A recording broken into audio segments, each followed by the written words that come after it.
I forgot about her. She was like, so that. Our third out of 400 today. That's good. Straight to mirror. Yeah, so our English every year we get 45. We're good. Okay. Hello, everybody. Welcome to Pediatric Grand Rounds. I'm glad that we have a few in the audience here. Looking forward to more people participating live in the coming weeks. But for today, I'm going to now turn things over to Meredith Russell, who's going to introduce our speaker for today. Thank you, Dr. Hirsch. It is my pleasure to introduce Dr. Amy Gelfand. Dr. Gelfand is an associate professor of neurology and pediatrics at the University of California, San Francisco Hospital. She received her medical degree from Harvard Medical School and completed residencies in pediatrics and child neurology here at UCSF. Dr. Gelfand directs the Child and Adolescent Headache Program at UCSF Benioff Children's Hospitals, and she specializes in diagnosing and treating children with a variety of headache disorders, as well as those with childhood periodic syndromes, which may be precursors to migraine headache later in life. Dr. Gelfand's research interests include examining the role of melatonin in the treatment of pediatric migraine and the relationship between infant colic and migraine. She is editor-in-chief of Headache, the journal of the American Headache Society. Dr. Gelfand has received a teaching award from the UCSF Pediatric Residency Program and writing awards from the medical journal Neurology. Today, Dr. Gelfand will discuss pediatric migraine, updates in the diagnosis and treatment. It is my pleasure to introduce Dr. Gelfand today. Thank you.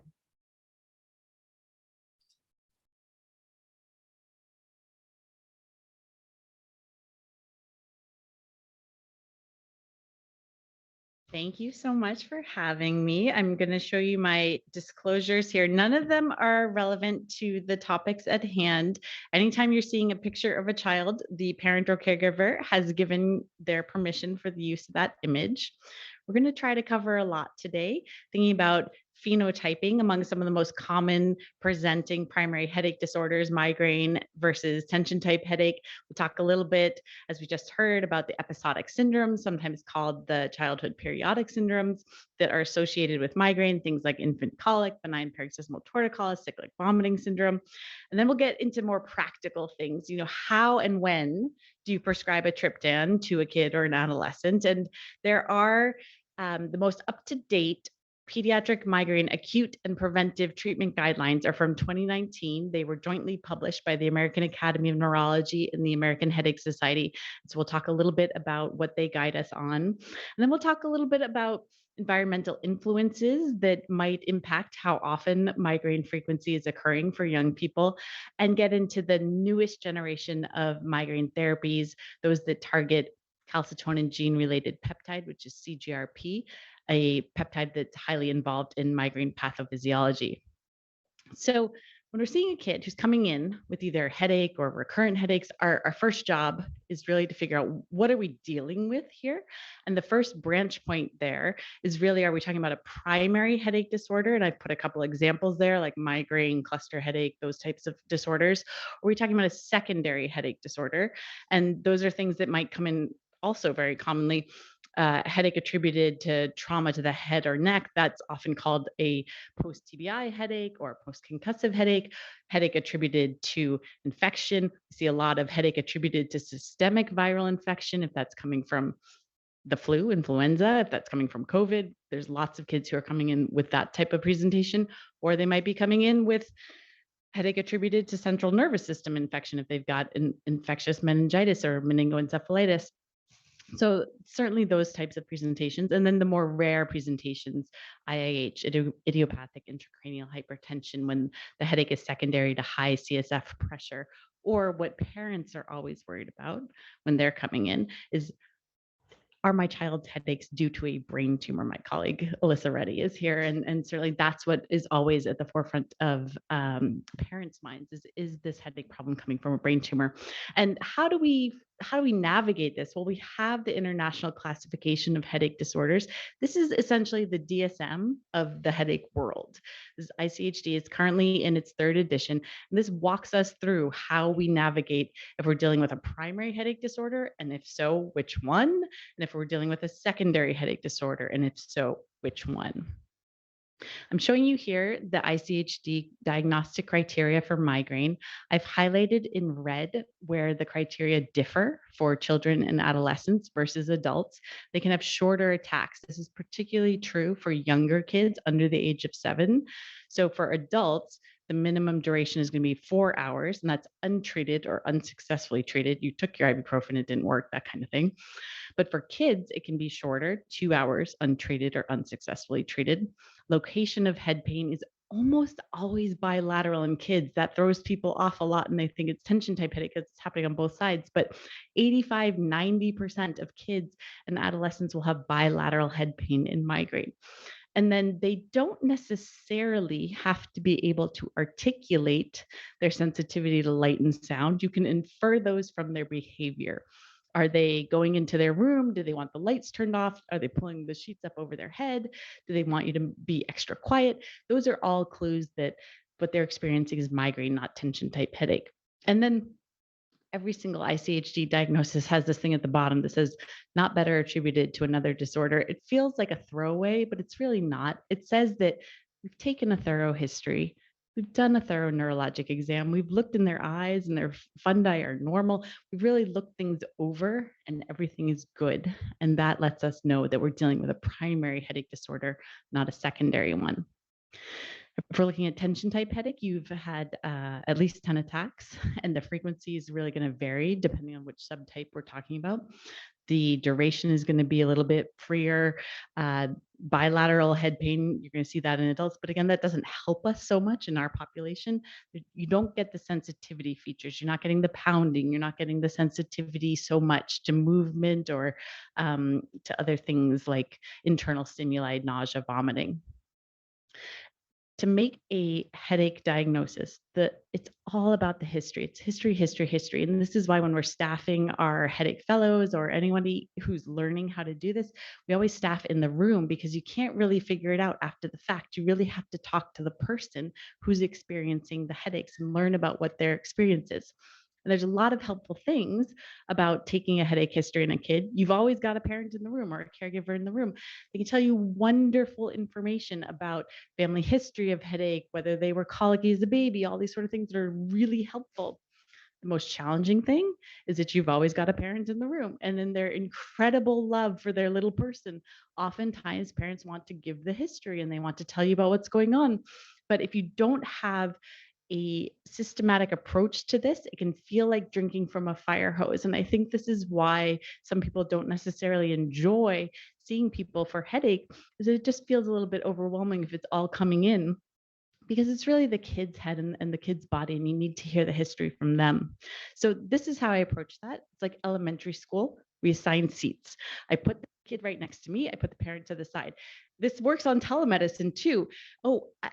You need to come a little closer because I can't hear you on the microphone. So we bring the kid close and the parent is next to them. They're playing a supporting role, super important, but to the side. And this sends a little bit of a nonverbal signal that this is really going to be a conversation between the clinician and the person experiencing the headache problem. And the parent is here for a very important but supporting role. And I take a few seconds at the top of the visit to really set the expectations. Anytime I skip this because I'm rushed, I always regret it because I get halfway through the visit and everything is chaos. But it's really worth spending a couple of seconds on this. And I say, I'm going to ask you a number of questions about the headaches you've been having. I ask my questions in a specific order because it really helps me to think through the problem. But if there's anything I don't ask about, by all means, you can add that in. And I'm going to ask you, little Paddington, these questions because it's your head, your body, you know best. But I don't want that to be stressful. It's not the Inquisition. If you can't remember which doctor said what when about which medication, you can phone a friend at any time to your parent. And that sets the expectation that we're going to be having our conversation. But if they need help, they can always get it. But the parent doesn't necessarily need to jump in. And my mentor, Peter Goodsby, has this wonderful axiom that good headache histories are taken, not given. And the more I do a headache clinic, the more I think that that's really true, that we have to have a good, solid, repetitive approach to taking a headache history to be able to understand what's going on rather than having it come at us like we're drinking from a fire hose. And if you have that approach, it becomes an absolute pleasure. Honestly, it's just everything falls into place, and it's a good experience. And then once you've set the expectations and have everybody in the right seats, you just take the history. And the highest utility is to say, when the headache is most severe, that's when you're going to get the most information. If they have recurrent headaches, it's like sometimes it's mild, sometimes it's severe. You want to know when it's really bad what happens, because that's what's really going to inform you diagnostically. And when it's really bad, what kind of features are coming out? Is it pounding? Do you have sensitivity to light? Those features don't have to be severe to count. If it's, yeah, lights bother me, but it's not that bad and I don't want to complain about it, that's still photophobia. You don't have to have severe, most bothersome symptom ever for it to be photophobia. You just have to have it present. And there's just a nice study where kids would draw pictures of the symptoms they experienced during their headache attacks, and somebody blinded to the history could look at the photos and make a diagnosis. And this is a nice depiction of the pounding quality of migraine, the photophobia of migraine. So you can use this kind of a strategy with a younger child if you feel like you can't get it from asking them directly. I used to have them draw it on the little crinkly paper on the clinic room. Now we're doing a lot by telemedicine, so it's harder to do that. But honestly, even young kids, 6, 7 years old, they can answer these questions. They answer the questions that we ask. If you ask an adult, they might go off in some sort of tangent. But if you ask a kid, do lights bother you when you've got a headache? Yes. You get a concrete answer. And so they're actually wonderful historians. And I think they don't really get enough credit for that. Features of time can be a little tricky, especially if they're under third or fourth grade. They don't know if that's lasting 3 hours or 2 hours. That's a little tricky, that you might have to get from the parent. But other than that, they can really tell you quite a bit of rich information. So if we're trying to differentiate between these two common primary headache disorders, migraine versus tension type headache, migraine is so much more than a headache disorder. It's really, I think, best thought of as a distorted perception disorder or an amplified perception disorder, where you have amplified perception to light, sound, smell, maybe also internal stimuli, movement. They experience vertigo. They might be experiencing nausea and vomiting. This is really telling us that it's a brain-based disease. If you're getting these complex distortions of how you perceive internal and external stimuli, that's from how the brain is interpreting signals, versus tension type headache, which is really best thought of as a featureless headache. You're not getting the sensitivity to all of these movements and so on. It's more of a musculoskeletal etiology type of headache. And it tends not to be troublesome enough to bring people to clinical attention. There's this really nice study done in adults who are coming in for recurrent headaches to the primary care setting. If they're bothering to come, they've scheduled a visit, they're coming in to see somebody for the headaches.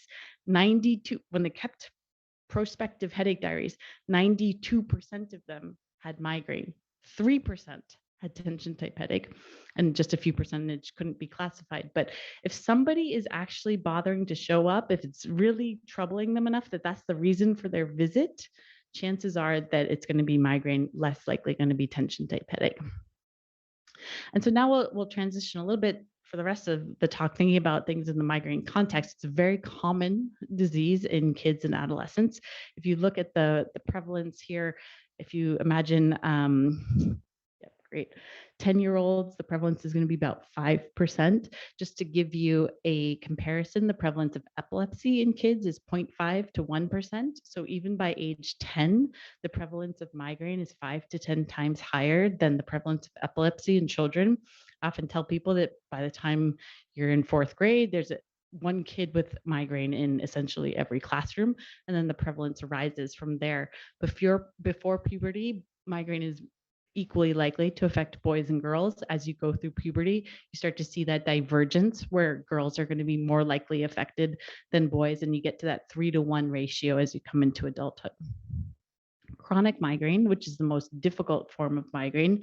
This is at least 15 days of headache per month for at least the last 3 months by ICHD criteria. This is also very common in children and adolescents. 0.6% of 6 to 11-year-olds have chronic migraine. That's essentially the same number of kids with epilepsy who have the most difficult form of migraine. And in adolescents, it's more. It's going to be about 1 to 2% of 12 to 17-year-olds. And contrary to sometimes popular belief, kids who come from a socioeconomically disadvantaged background are 4 times more likely to experience chronic migraine, miss school, perform more poorly in school than kids who don't have migraine and compared to their more affluent peers. So it's really it's a treatable problem of missed school, a treatable reason for impaired school performance. Talking a little bit about what used to be called the childhood periodic syndromes, now called episodic syndromes that may be associated with migraine. I'm showing them here in the order that they affect people as they grow up. Infant colic affecting the youngest subset, benign paroxysmal torticollis, more older infants, benign paroxysmal vertigo, preschool age children, age 2 or 3, cyclic vomiting syndrome, 7 or 8-year-old kids, also abdominal migraine somewhere around that 7 or 8-year-old range as well.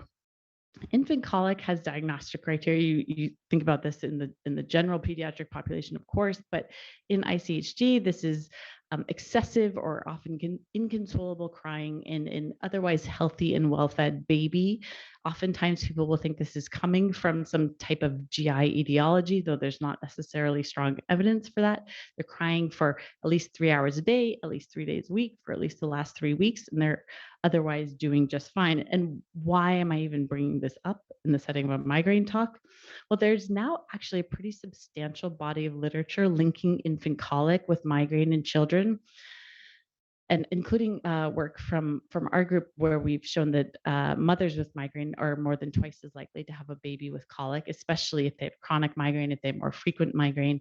And the most compelling data come from this prospective population-based cohort study where they determined colic status when this birth cohort from 1986 were babies, so they're figuring it out when they're infants, and then when they grew up and they were 18 years old, they determined whether or not they have migraine.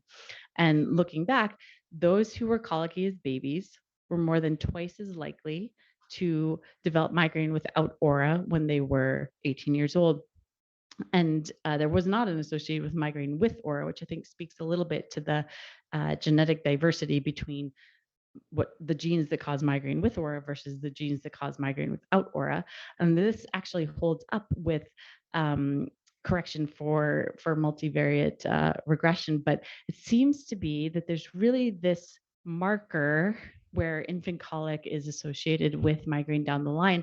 And I think of that as migraine is essentially, like I was saying earlier, a disease where your brain is wired up to be more sensitive to stimuli, internal stimuli and external stimuli. And when you're a little baby inheriting those genes, think that the new stimuli that you inherit, that you're experiencing as your perceptual networks are ramping up really rapidly over the first few weeks and months of life, they're quite overstimulated, and the babies are expressing that by colicky crying at the end of the day.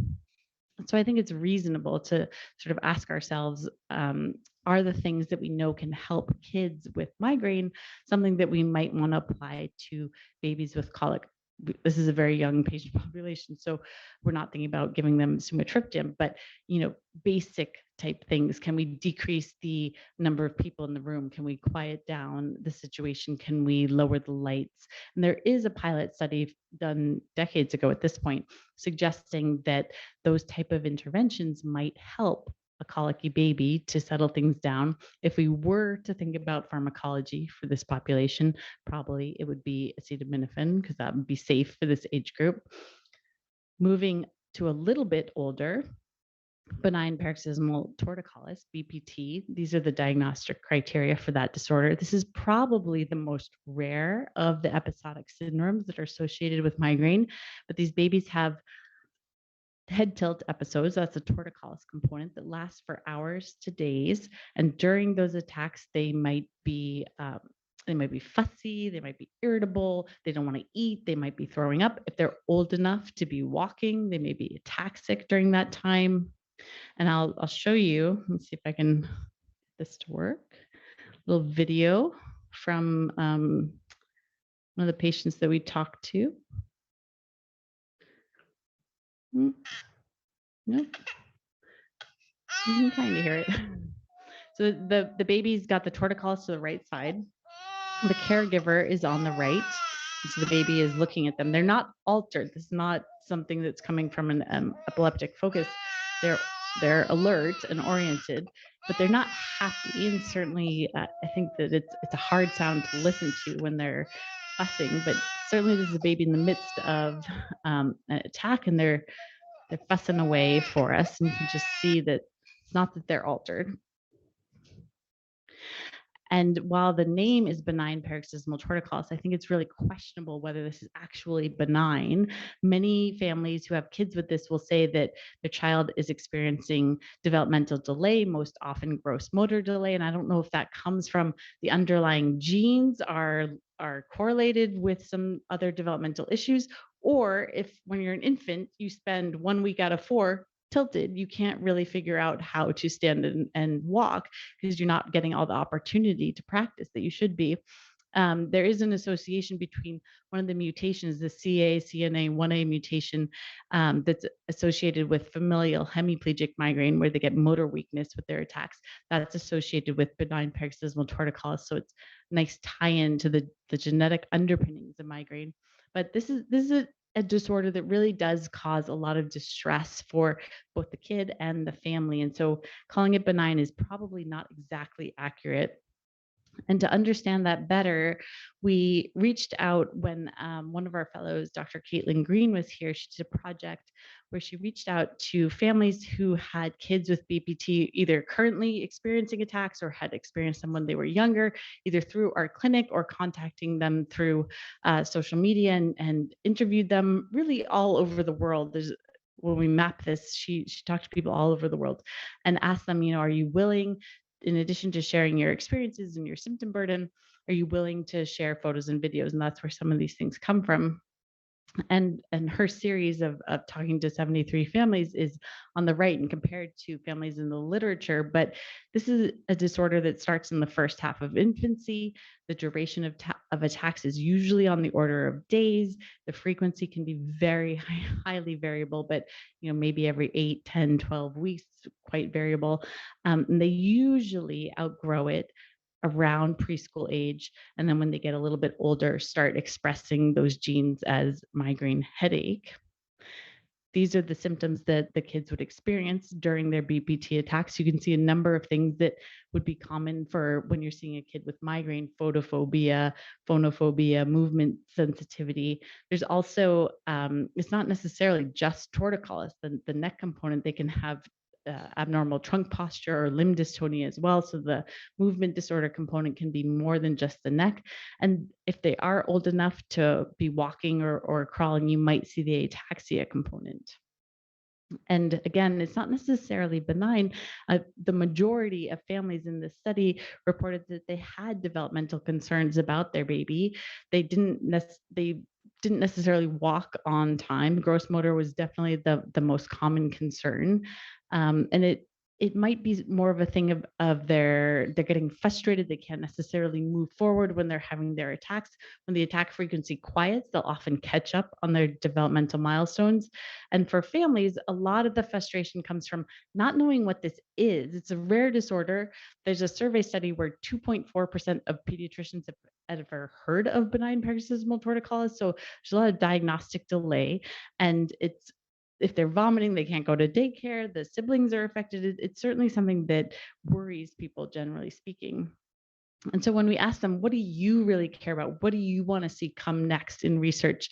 The most important thing to families was that we improve the awareness about this diagnosis. And that's why I talk about it basically every opportunity that I'm given, and that we understand the natural history. And it seems like those babies who experience the migraine symptoms during their BPT attacks, if they are having the phonophobia, movement sensitivity, they're the ones who are particularly likely to develop migraine in childhood. And so that can help us with counseling about what we expect the natural history to be. It wasn't necessarily treatment that's their main goal. It's just understanding what this is and having somebody be able to tell them what it is and what's going to happen to their child down the road.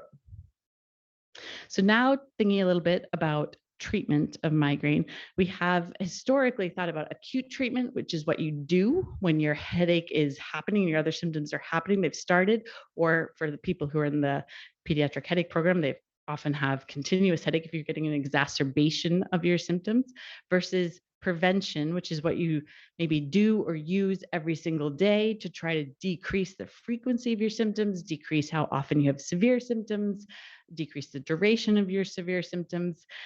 And this is probably not really a distinction. There's certainly a tie-in between what you do for in the moment problems with migraine versus what you do to decrease the overall pattern.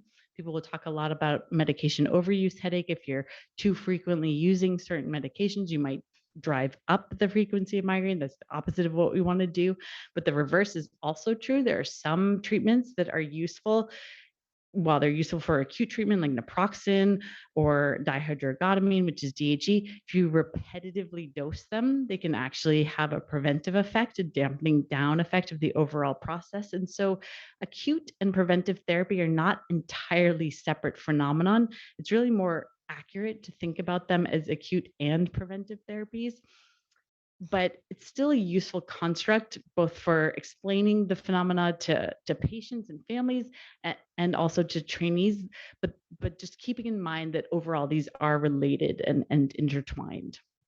So I mentioned at the top that there are treatment guidelines that the most recent version coming out in 2019, jointly published by the American Academy of Neurology, American Headache Society, for both the acute and preventive treatment of migraine in children and adolescents.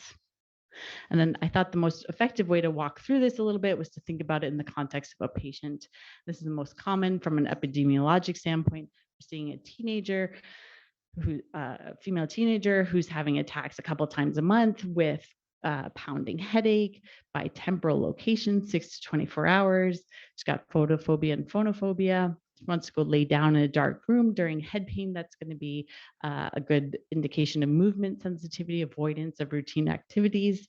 She's otherwise healthy and typically developing normal exam, normal blood pressure, 60 kilograms. So what's her diagnosis? If we put her history against the diagnostic criteria for migraine, she's been having these attacks twice a month for about a year. So she's clearly got at least 5 lifetime attacks of this disorder, probably 20 lifetime attacks. They're lasting at least 2 hours, untreated or unsuccessfully treated. It's bilateral. She's got this pounding, throbbing quality. She's coming to see us, so chances are, at least some of the time, it's moderate to severe in intensity. She has the movement sensitivity, photophobia, phonophobia. And we've done a thorough history. She's not febrile, it's not meningitis. She has normal neurologic exam, normal reflexes, normal fundi. So this is migraine, is her diagnosis. And so what do we want to do to treat her? Certainly, we can start with basic over-the-counter things like acetaminophen and ibuprofen. There are randomized placebo-controlled trials in kids down to age 4 showing that that's an effective thing to do. And these guidelines say, yeah, start with ibuprofen, 10 mg per kg. That's very reasonable. Nobody's going to argue with that. But oftentimes, by the time a kid is coming to see us, they have tried that before. They've appropriately dosed it. It's really not getting the job done. And that's why they're actually showing up for clinical care. So what's the next evidence-based step in her treatment? And this is where triptans come in. So triptans are 5-HT, that's serotonin 1B and 1D, sometimes 1F receptor agonists. There's 7 different kinds in the market in the US. They do have a relatively weak but present vasoconstrictor effect. So if you have uncontrolled hypertension, history of MI, peripheral vascular disease, stroke, it would be contraindicated. That does not come up very often in the pediatric population. That's an advantage we have over our adult colleagues. It's not common that a kid's going to have a contraindication to a triptan. And we know a lot because there's so many studies that were done in the 80s and 90s about how you use triptans predominantly in adults. But this got extrapolated to their use in kids and adolescents, got extrapolated to use in acute therapies, generally speaking, and that informed a lot of what went into the guidelines. These are the 7 different kinds. Some of them are available not just as oral tablets, but by non-oral routes, so nasal spray formulations that can be absorbed in the capillary system, in the nares. This could allow for faster absorption, or somebody has nausea, vomiting, and you need to bypass GI absorption. These are some good options. Some of them have longer half-lives and can be really useful with BID dosing for menstrual-related migraine, with that estrogen drop at menses being a very common trigger for migraine. 3 to 5 days of some of these longer acting triptans around periods can be very helpful.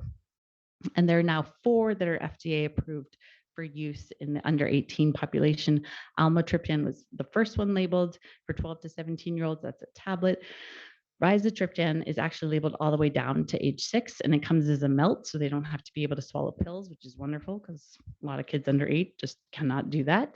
Sumatriptan and naproxen, it's available as a commercial product where they combine the 2, but I've never done that to a patient because you get into all kinds of insurance issues for that expensive product. You can just prescribe sumatriptan and naproxen. They can take the 2 together, get all the benefits. It's a much less expensive, easier on everybody way to do this. That's labeled for 12 to 17-year-olds. And the zolmitriptan nasal spray is also labeled for adolescents. And the guidelines say essentially that if you've got an adolescent with migraine, you want to think about triptans and any of these ones that have been studied for them. And we want to combine, ideally, a triptan with an NSAID to get the best possible outcomes. In adults, if you combine sumatriptan, this is the sort of categorical triptan that's been out since the 90s, and we extrapolate a lot from what happens with sumatriptan. But if you combine sumatriptan with naproxen, you're more likely to be headache-free after 2 hours and less likely to have a headache come back the following day than if you take either monotherapy alone. This also had a placebo group. All of these therapies are going to be better than placebo, but if you take the combined therapy, that's the best option compared to the monotherapy. And so the guidelines say that if they're not completely controlled by a triptan, you want to give them a triptan combined with an NSAID to give them the best relief. So for this girl, and if there's anything I think to take away from the talk, is if you're seeing an adolescent girl with migraine that's not completely responsive to just over-the-counter agents, you want to feel comfortable giving them a triptan. Sumatriptan 50 milligrams, it's going to be covered on every single insurance plan, tier 1, not going to be a problem, combined with naproxen, taken as early as possible, and an attack is going to be your optimal therapy. And there are sort of common variants on this. If they're a younger child who can't swallow pills, or an older child who hasn't quite figured that out yet, you can certainly use rizatriptan melts. That's going to be labeled all the way down to age 6, and they could combine that with a liquid of ibuprofen or with naproxen liquid. If they have nausea or vomiting, or their pain goes up really quickly, guidelines highlight that we might want to go by a non-oral route. And we can do that with either one of the nasal sprays, sumatriptan or zolmitriptan, both available as nasal sprays. Or you could give, if they're open to it, a sumatriptan injection. The sub-Q auto injector is already loaded. Generally speaking, advice for use of triptans is going to be to use them fewer than 10 days per month, because in adult observational data, if you use triptans over time, 10 days per month or more, you're more likely to go on to develop chronic migraine, more frequent migraine. And so that's where this concept of medication overuse headache comes in. A lot of times people will have this misconception that triptans only work if you get them in early in an attack, and there's just no point after that. They're not going to do anything. And that's not actually the case. What has been found is that triptans are more likely to be helpful if taken when the pain is still mild versus if taken when pain is moderate or severe. But they can still help if pain is moderate or severe. 38% are still experiencing that pain-free outcome at 2 hours, and probably about 60% would hit the pain relief outcome at 2 hours. So it's still possible to get benefit if pain is already moderate or severe, it's just less likely. But overall, pain tends to be more mild early on in the attack. And I think that's where things got a little bit of wires crossed, is that what you really want to do is, ideally, if you can, treat when pain is still mild, but not everybody has that opportunity. Sometimes people wake up in the morning, they already have a moderate to severe attack, or the pain comes on so quickly that you just don't get that opportunity to treat when pain is still mild. And this is not really a quality of triptans. This is a quality of migraine attacks. If they are more severe, they are harder to treat. It doesn't really matter whether you're trying to treat it with a triptan or you're trying to treat it with an NSAID or a neuromodulation device or Gpan. Like, it's just harder to treat. And you can see that a bit in the placebo response rate, that if you take anything when it's more mild, you're more likely to feel better than if you take something when it's moderate or severe. So ideally, you treat when it's mild. If you can't, you can't, and you still got to do your treatment. But ideally, you treat when it's mild. So this girl, let's say that she now comes in and says, well, sometimes before my headaches, I see this sort of little blurry spot. And I like these pictures because some artists will depict what they see during migraine aura, and visual aura is the most common form of aura. It comes from occipital cortex spreading, cortical spreading depression. And for whatever reason, the occipital cortex is most susceptible to that phenomenon. And they'll experience something where it's often an expanding scotoma, and they might have this fortification spectra, the jaggedy line in it that's moving across. Say that most often it's sort of a gray, blurred out sort of thing that's moving across. But she says she experiences this with some of her attacks, and that's something that's a little bit new.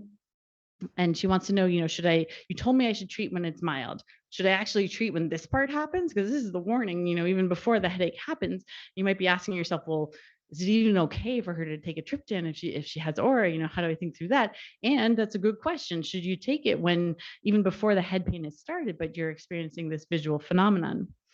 Well, it's interesting. So it's perfectly safe to take a triptan. That the triptan question, maybe people get a little bit wound up about it because of hemiplegic migraine, which is when you get weak on one side. People used to think that was coming from a vascular form of migraine. It's not, but it's still a medical legal issue because it's a labeled contraindication on triptans. But typical visual aura, that's the most common form of aura, that's what she's describing, completely fine with triptans, no problem whatsoever to take them. So it's very safe to take a triptan with typical aura, but for whatever reason, there have been multiple studies that have looked at this. Treating during aura does not delay or prevent the headache phase from coming. I have no idea why, because you would think it should, but it doesn't. So I tell patients, when your aura is happening, that's your cue to find your medications, to find your glass of water. And then as soon as you feel the head pain part start, that's when you treat. And I don't know why treating it aura doesn't prevent it, but it's been looked at and it doesn't seem to actually prevent it from coming. So let's say now she's tried what you gave her. She tried the sumatriptan and naproxen, not hugely useful. And when she takes it, sometimes she feels this sense of tightness in the jaw or across the chest that sort of bothers her. It feels tight. And in the interim, she started up on an SSRI for anxiety or depression. She started on sertraline. She wants to know, what can I do from here? So that tightening in the jaw or the chest, that is probably a serotonergic effect. It's not dangerous. It's not cardiac in our selected population who are not vasculopaths. I try to remember to warn patients that they might feel this kind of serotonergic sensation with the first or second time that they use a triptan. It often settles down after that, but it's certainly not an indication that she's got some sort of cardiac issue. But people worry about this question of serotonin syndrome quite often if somebody is on an SSRI or an SNRI and they need a triptan. And it's a problem because certainly in adults and most likely in adolescents as well, there's comorbidity between anxiety and depression and migraine. So you're going to see people who very commonly are on SSRIs or SNRIs and need a triptan for their migraine treatment. And so this is something that the American Headache Society looked at back in 2010, because the FDA said this is an issue. There's this black box warning about serotonin syndrome. And so the American Headache Society sued the FDA under the Freedom of Information Act to get those 29 cases of supposed serotonin syndrome that led to this warning. And there's two different sets of diagnostic criteria for serotonin syndrome. None of those cases met the more stringent set of diagnostic criteria, and only a few, 3 or 4, met the less stringent set of diagnostic criteria. So in all likelihood, the cases that led to that warning were not actually serotonin syndrome. And when you look at it pharmacologically, it's really not likely that this would happen, because serotonin syndrome comes from overactivation at the 5-HT2A receptors. And triptans are really quite specific for the 1B, 1D, and some of them on the 1F receptor. So they're not actually driving the receptor that is involved in serotonin syndrome. And this has been looked at because this is a very common issue that arises in adults. This has been looked at in thousands of people over years. So here, this is like 31,000 people have been exposed to co-prescription of triptans and an SSRI. And the rate of serotonin syndrome was 0.6 per 10,000 person years, which is indistinguishable from the rate of serotonin syndrome from being on an SSRI alone. So this is not an issue. And I try to remember to counsel families about it, so that when their pharmacist mentions something, they don't think I'm unaware, or they don't worry about it. And sometimes I just end up sending one or both of these papers to the pharmacist to try to reset things. But it is definitely okay to give a triptan to somebody who is on an SSRI or an SNRI. So what about if you try it and it doesn't work out? This is a different question, by the way, from if you try it and 2 hours later, they're not feeling better, should they take a second dose?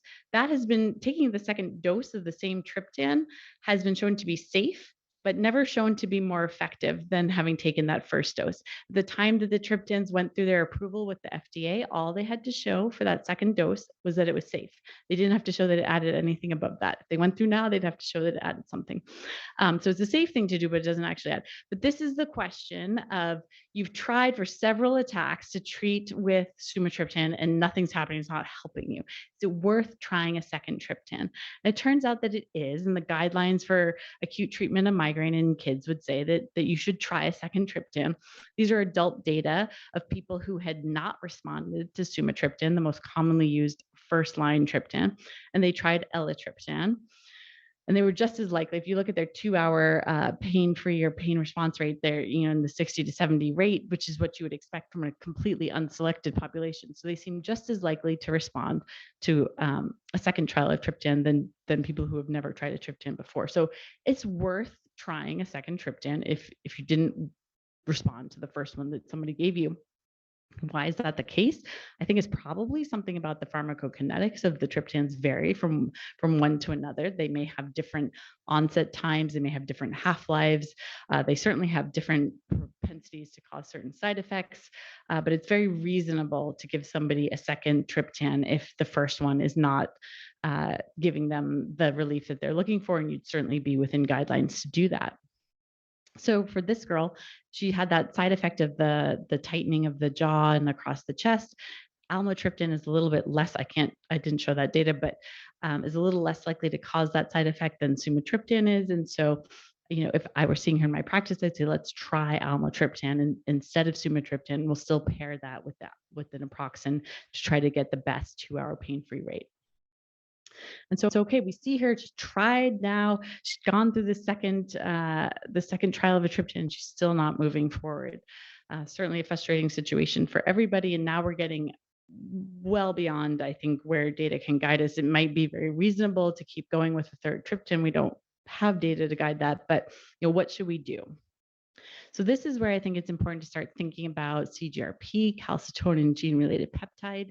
This is an important neurotransmitter or a peptide transmitter in migraine pathophysiology. It's released from the trigeminal neurons, and it has a number of effects in the body. It's a vasodilatory peptide, so it's going to contribute to vasodilation throughout the body, has a role in bone healing. In pregnancy, it's going to help with keeping the uterus and the placenta functioning and keeping enough coming in. It also is involved in transit through the gastrointestinal system. So if you're blocking CGRP, you could run into issues with constipation, but this is a very important peptide. And we've developed a number of therapeutics that target this pathway for people who have migraine. So CGRP, it's not just important in adults. This has been looked at also in kids. And if they have migraine and they're not in an attack, their plasma CGRP levels are lower than when they are in an attack, which are in turn lower from kids who have a different headache disorder, say tension type headache, or from control groups. So CGRP is an important pathophysiologic peptide on average in people who have migraine, including young people. And so how can you block that? So CGRP binds to two different kinds of receptor. It binds to the canonical CGRP receptors named the CGRP receptor, also binds to the amylin-1 receptor. So this position A is the natural state where CGRP is floating around in the bloodstream, and it can bind to the CGRP receptor. It can also bind to the amylin-1 receptor. You can block that by having either a monoclonal antibody that blocks the CGRP receptor, or a small molecule, which we'll talk about in a moment, the gepants that are going to block the CGRP receptor. CGRP is still floating in the bloodstream. It can still go on and bind to that amylin-1 receptor. It can still do some of its functions in that regard, but that's one way to block. You could also do a more complete blockade by binding to CGRP itself. So if you have a monoclonal antibody that goes after the ligand itself, that's going to be a more complete blockade of the CGRP pathway. And we now have, since 2018, monoclonal antibodies that target either the CGRP receptor, the canonical receptor, or CGRP itself. There are 4 of these antibodies, and in our pediatric headache program, we use all 4 of these. 3 of them are given as auto-injectors at home, sub-Q, every 28 days, or you could give them every 3 months if you're looking at Fremimizumab. That's been studied that way. Or one of them that you give as IV. These are not cleared by the liver or the kidney, so you're not going to have interaction with other medications, which is an advantage with some of our kids who have had transplants and they have a very complex medication regimen. Having something that really isn't going to interact with any of that can be quite helpful.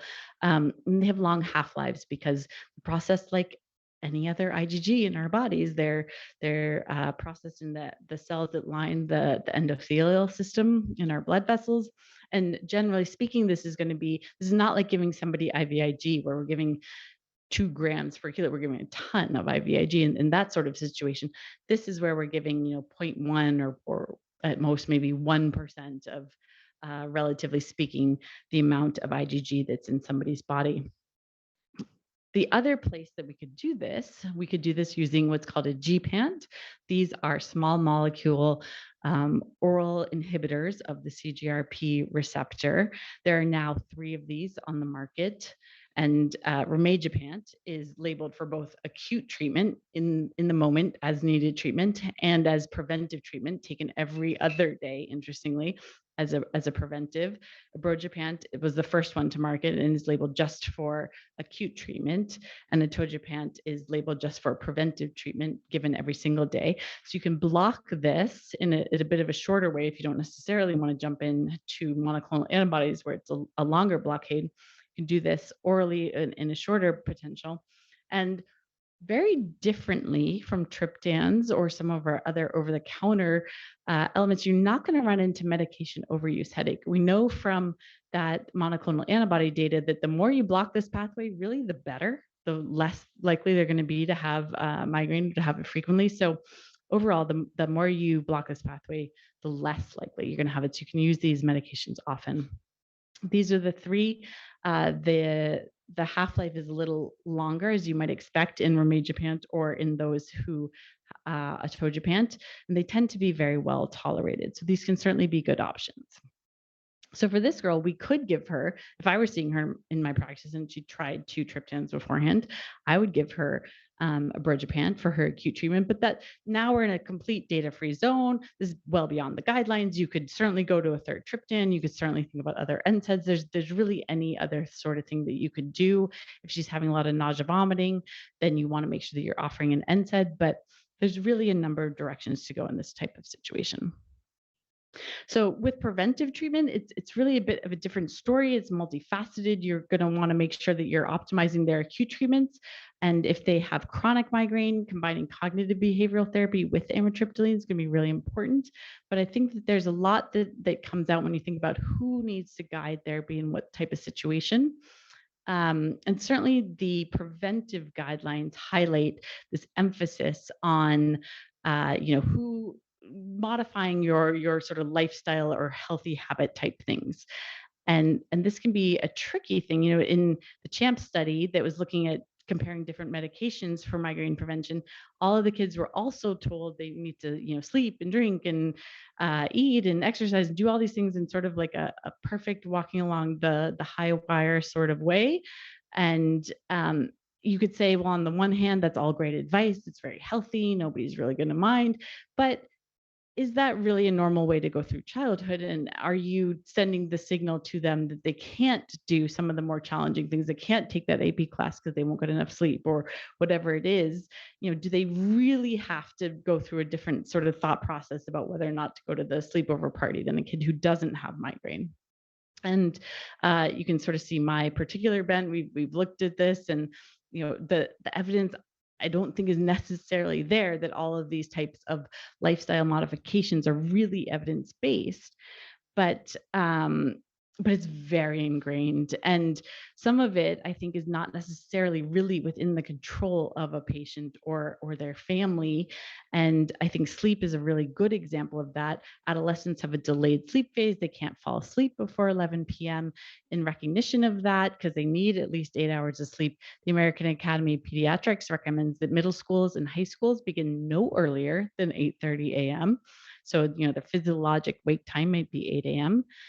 But at least before California State Bill 328, over 80%, based on the CDC survey, over 80% of middle schools and high schools were beginning earlier than 8:30 a.m., so not following this guidance. And that means that we're shifting these kids' wake time an hour or maybe more earlier than it should be physiologically. So if we think, we have to wake up at 7, they have to wake up at 6 or 5 or whatever it is. And so we looked at this thinking about, if you're a kid who has migraine and you attend a high school that starts earlier than 8:30 in the morning, are you more likely to have a high frequency of headache than if you attend a high school that follows AAP guidelines and starts at 8:30 or later?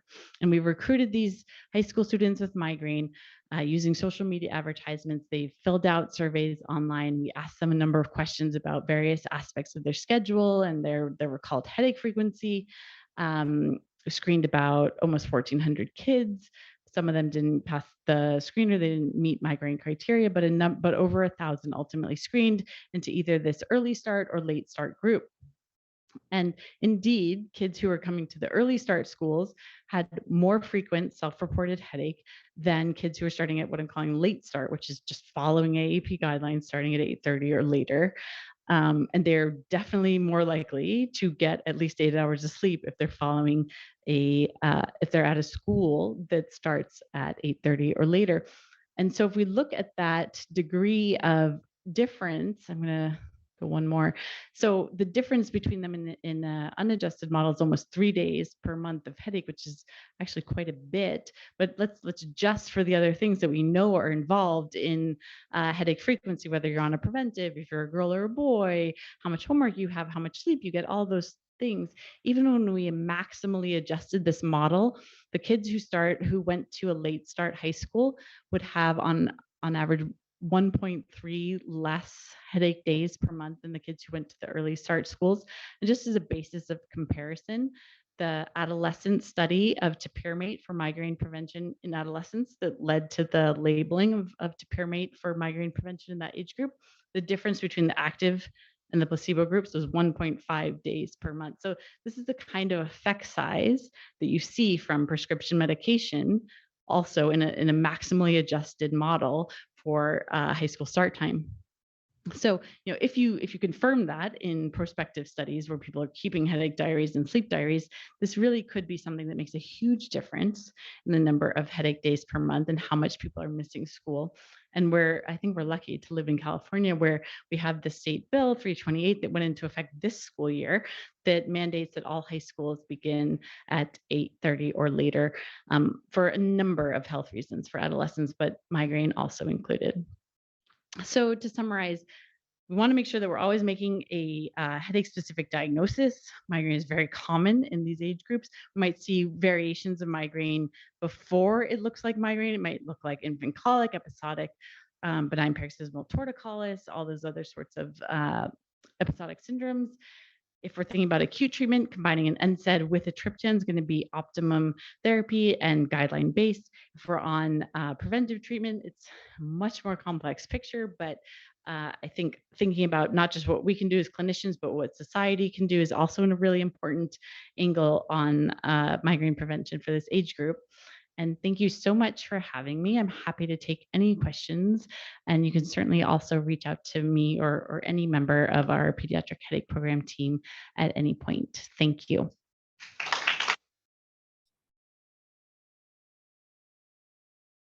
Yes, ma'am. Thank you for your talk. And sorry if I missed this in the very beginning.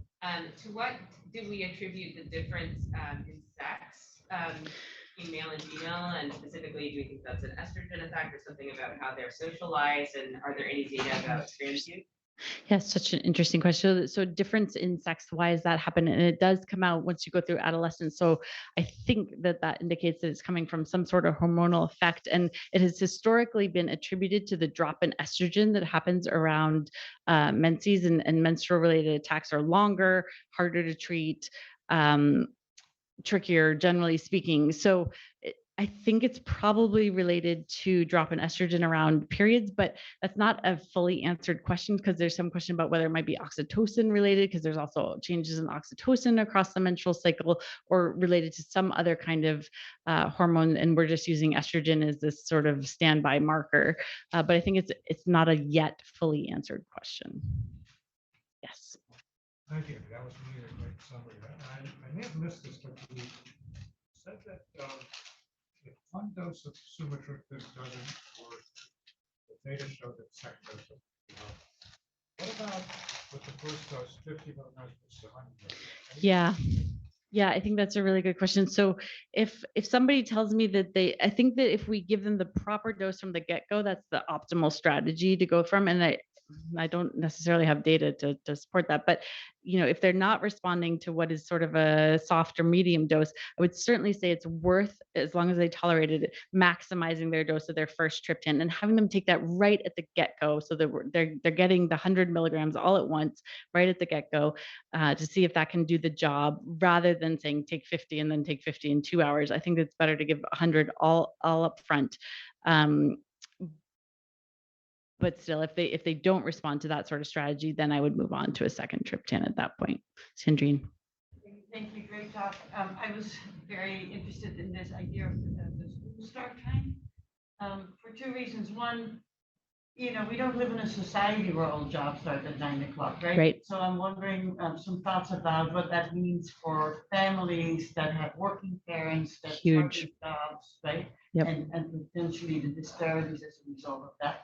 And then secondly, just out of curiosity, because most of my European friends think that it's crazy that I wake up early in the morning as I do, because a lot of European countries have a much later sort of Yeah. time use of their day. Do you see fewer migraines in children in European countries?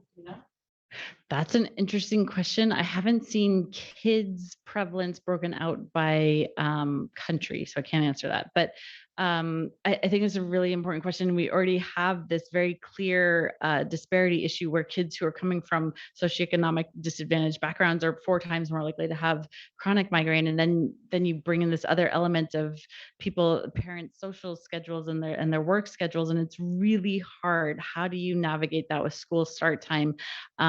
And I think that's an advocacy issue, where we really have to figure out how do we care for children before this time? How do we figure out bus schedules, and how do we how do we do that in a way that supports?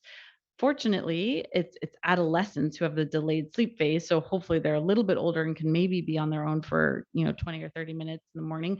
But how do we navigate that? I think is really a societal issue for migraine health, but also for all the other health benefits that come from later start times for adolescents in school. Yeah. Really useful talk. Thanks, Amy. I was wondering what your thoughts are on the migraine situation in a relatively resource limited Yeah. context. If the kid fails to respond to NSAIDs, what about the compazine Benadryl sort of cocktail that we do? Yeah, absolutely. I think the dopamine receptor antagonist like compazine would be a really reasonable strategy. It can cause akaesthesia, this very unpleasant sense of needing to move your legs, which if they experience, they will never let me give it to them again. So you can decrease the likelihood of that happening by co-administering like with Benadryl, as you mentioned. I think that's very reasonable. I think that even in most healthcare plans, sumatriptan should be as easy to access as the compazine Benadryl. Okay, maybe not always, but I think it's a very effective treatment. The downside to it is that it's going to sedate them so they can't go. The ideal treatment is you give it to them 2 hours later, they're going back to school, they're going back to basketball practice, they're doing whatever it is they want to do. With compazine Benadryl, it's going to help, hopefully, but it's going to put them to sleep for the next 6 to 8 hours and they're not going to go to school. They're not going to go do their activities. So that's the downside to those treatments, but I think that they're very reasonable to use if you don't have access to migraine specific therapy like sumatriptan. Yeah, Jim. So Amy, fantastic talk. I really appreciate how you walk through the different levels and escalation, how to take care of these patients longitudinally. My question relates to the CGRP. And so, CGRP is also expressed in the neurons that innervate the viscera. Yep. And that's becoming increasingly recognized as a potential source for visceral analgesia. So thinking about your CGRP modulators, has that been studied in like abdominal migraine, for instance? Yeah, so interesting. So it has not been studied in cyclic vomiting syndrome or abdominal migraine to the best of my knowledge.